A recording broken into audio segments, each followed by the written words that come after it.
Readymade design বরকাগুলো লম্বা যদি বেশি হয় কিভাবে শর্ট করতে হবে, অনেক আপুরাই কিন্তু নিচ থেকে লম্বাটি শর্ট করে নেয়।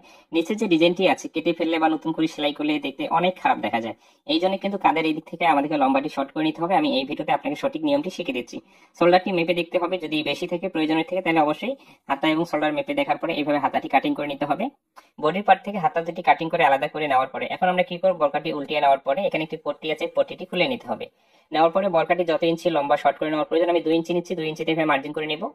নেওয়ার পরে গলার মাপি দেখতে হবে ঠিকঠাক আছে কিনা, যতটুকু আছে এখানে ঠিক আছে। এরপরে কি করতে হবে, শোল্ডারটি এখানে জয়েন্টটি দিয়ে নিতে হবে। এই সেলাইটি বরাবর এখানে দিতে হবে।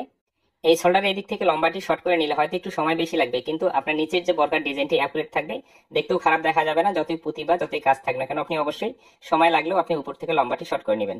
এরপরে ঠিক আছে, এই পট্টিটি আবারও এখানে সেট করে নিতে হবে পুনরায়। এইভাবে কিন্তু একটি ডিজাইন বরকার লম্বা আপনি সঠিক নিয়মে শর্ট করে নিতে পারেন। এইভাবে গলাটি তৈরি করা হয়ে গেলে এরপরে আমরা হাতাটি আবার সেট করে নেব। এই জন্য আর্মহোলটি একটু সেটে নিতে হবে। নেওয়ার পরে হাতাটি পুনরায় আপনাকে সেট করে নিতে হবে। হাতাটি লম্বা বেশি হলে হাতাটি আপনি লম্বাটি শর্ট করে নিতে পারবেন। ওকে, আশা করি একটি বরকা লং কিভাবে শর্ট করতে হবে এই ভিডিও থেকে আপনি শিখতে পেরেছেন। ভিডিওটি ভালো লেগে থাকলে অবশ্যই পেজটিকে ফলো দিয়ে রাখবেন, বন্ধুদের মাঝে শেয়ার করবেন, তারাও যেন